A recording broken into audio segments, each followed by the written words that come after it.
To actually be stoic is not to suppress your emotions, pretend nothing affects you, or walk through life with a cold and distant attitude, but to fundamentally reshape the way you interpret, respond to, and engage with reality so that your inner stability does not depend on external circumstances. And this begins with understanding that Stoicism is a practice rather than a pose, a discipline rather than personality trait.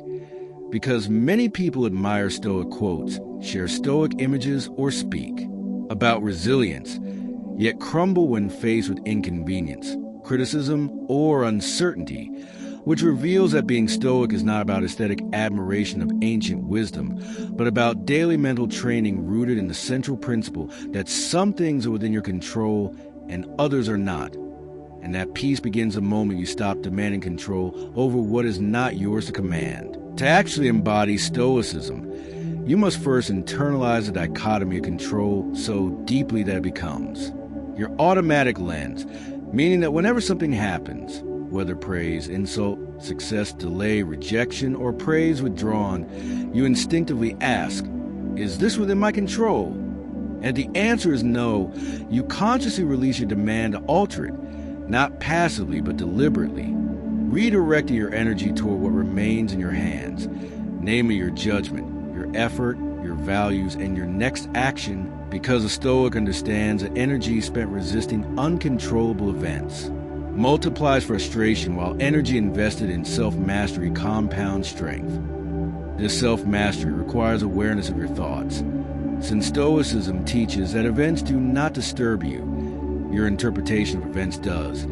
And therefore being Stoic means developing a habit of pausing between stimulus and response, observing the first impulse without automatically obeying it, and examining whether your interpretation is rational or exaggerated, because the untrained mind often catastrophizes minor setbacks into major disasters, equates temporary discomfort with permanent failure, or interprets neutral comments as personal attacks.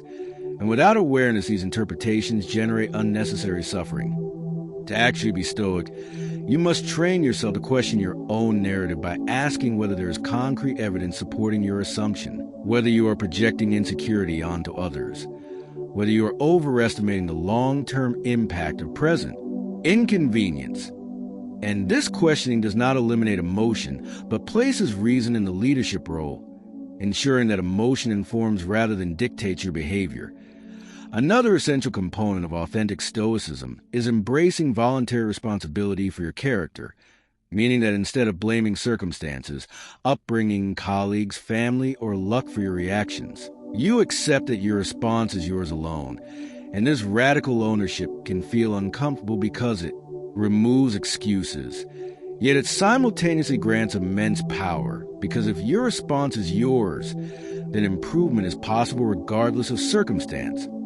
Being Stoic also means practicing negative visualization, not as a pessimistic ritual, but as a grounding exercise that prepares your mind for loss, inconvenience, or change so that when these occur, you are not shocked into instability. For example, by occasionally reflecting on the possibility that projects may fail, relationships may end, or plans may shift, you reduce entitlement to permanence and cultivate gratitude for what currently exists.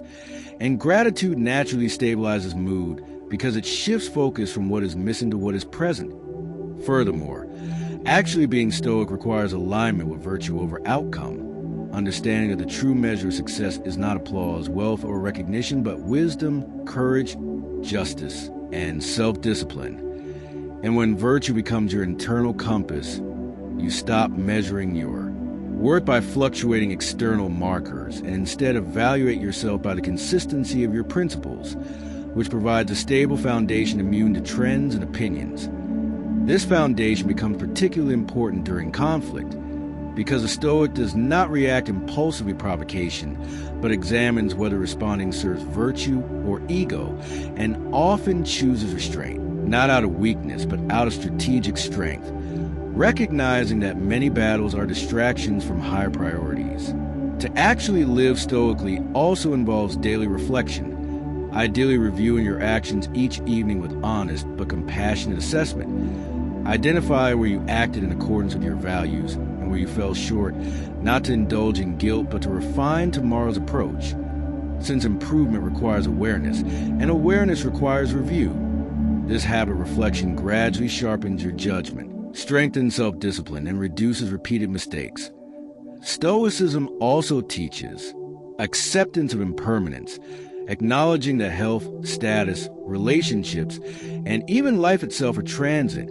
And by contemplating impermanence, you diminish attachment to outcomes and heighten appreciation for present, which paradoxically increases both serenity and engagement, because when you no longer cling desperately to results, you can act more freely and courageously. Courage is another pillar of authentic Stoicism, as being Stoic does not mean avoiding challenge, but facing it deliberately, understanding that adversity is training for character, and when difficulties arise, instead of asking why life is unfair, you ask what virtue the situation calls forth: patience, resilience, honesty, humility, and then you practice that virtue consciously, transforming obstacles into opportunities for moral strengthening. Patience becomes easier when you remember that time unfolds at its own pace, and that forcing outcomes often produces anxiety rather than progress. Humility deepens when you accept that you are a small part of a vast universe, and that not everything revolves around your preferences. Justice manifests when you treat others with fairness regardless of mood. Wisdom grows when you learn from mistakes without self-condemnation.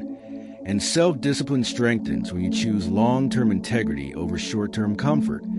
To actually be Stoic also means regulating desire, recognizing that endless craving for status, possessions, or validation breeds dissatisfaction, and therefore consciously moderating attachment to material gain so that you remain content with enough. Because contentment rooted in sufficiency is more stable than happiness rooted in accumulation. This does not require rejecting ambition, but refining it, ensuring that your pursuits align with values rather than vanity. Being Stoic further involves emotional resilience, which does not eliminate sadness or frustration, but prevents them from dictating behavior, allowing you to feel disappointment without collapsing into despair, to experience anger without resorting to cruelty, to endure uncertainty without surrendering to panic. Resilience grows through practice, especially by intentionally embracing small discomforts, such as cold showers, disciplined routines, or difficult conversations, which train your nervous system to tolerate stress.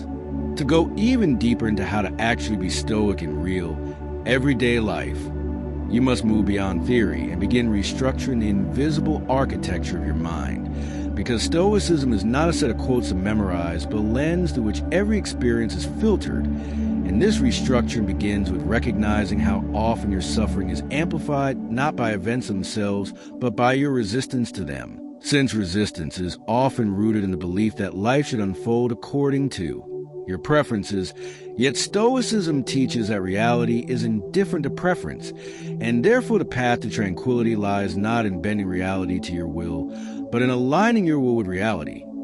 This does not mean passivity or surrendering ambition. Rather, it means accepting facts before attempting action, because clarity precedes effective effort, and when you fully accept a situation, whether it's loss, delay, rejection, or change, you eliminate the secondary layer of frustration that arises from denial, allowing you to respond with composure instead of panic. Being Stoic in practice also means understanding the difference between pain and suffering, where pain is often unavoidable, but suffering is frequently optional, created by rumination, exaggeration, and comparison.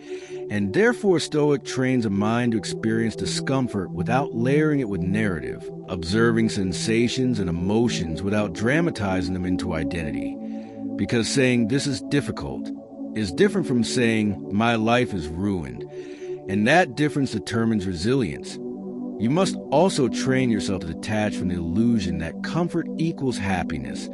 Since modern culture conditions you to pursue convenience, validation, and constant stimulation, yet Stoicism emphasizes strength through discipline, encouraging you to voluntarily face inconvenience, so that your threshold for discomfort rises, making ordinary challenges feel manageable rather than overwhelming. And this could mean waking early with intention, completing tasks before indulging distraction, speaking truthfully when silence would be easier, or maintaining composure when others react emotionally.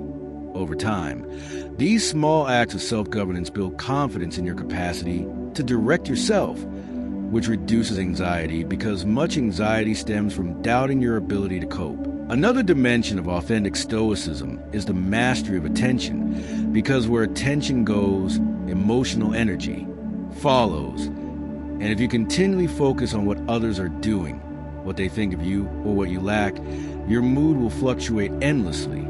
But if you deliberately focus on your own conduct, your present task, and your chosen values, your mind becomes less reactive and more stable.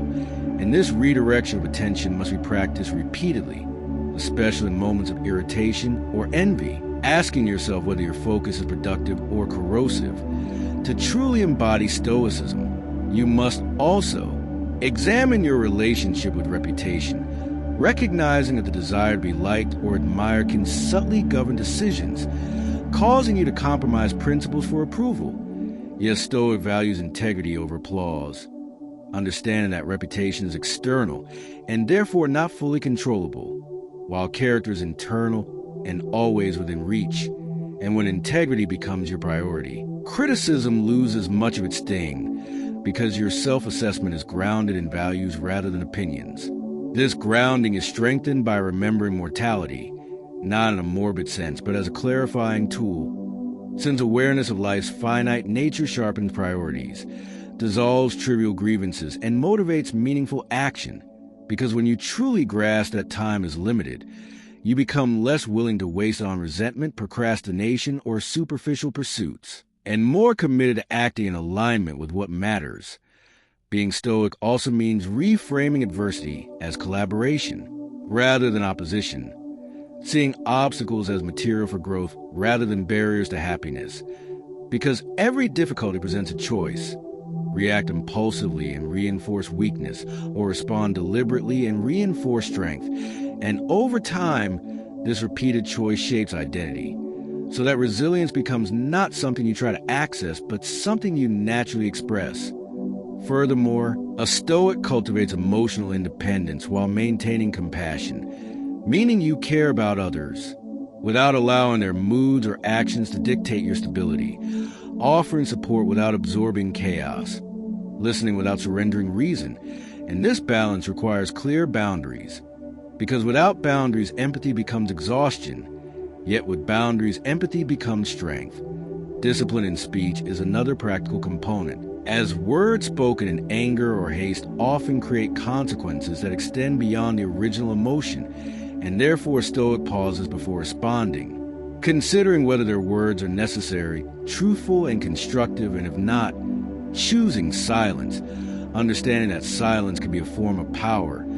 Patience also becomes a daily practice, especially in environments where immediacy is expected, because patience reflects trust in process and acceptance of timing, reducing the agitation that comes from demanding instant results. To actually be Stoic, you must develop the ability to sit with uncertainty without compulsively seeking reassurance, recognizing that not all variables can be predicted or controlled, and instead focusing on preparing yourself to respond competently regardless of outcome, since preparation is within your control while outcome is not. Gratitude is equally essential, as it counters entitlement and comparison by highlighting abundance rather than deficiency, and a Stoic regularly acknowledges simple blessings: health, opportunity, companionship, knowledge, understanding that appreciation stabilizes mood and fosters generosity. Importantly, Stoicism is not isolation from joy, but liberation from dependency, meaning you can enjoy success, pleasure, and companionship fully, while remaining aware that they are temporary and not prerequisites for peace. So when they shift or disappear, you grieve appropriately but do not collapse. Consistency in these practices gradually reshapes neural patterns, making measured responses more automatic and impulsive reactions less frequent. And though this transformation is gradual, it compounds powerfully over months and years. Setbacks will occur, moments where anger flares or fear dominates. Yet Stoic does not interpret these as failure, but as reminders to recommit to practice, since philosophy is refined through application, not preserved through perfection. Ultimately, to actually be Stoic in the deepest sense is to cultivate unwavering alignment between your principles and your behavior, so that your identity is defined not by circumstances but by character, not by what you receive but by how you respond. And when this alignment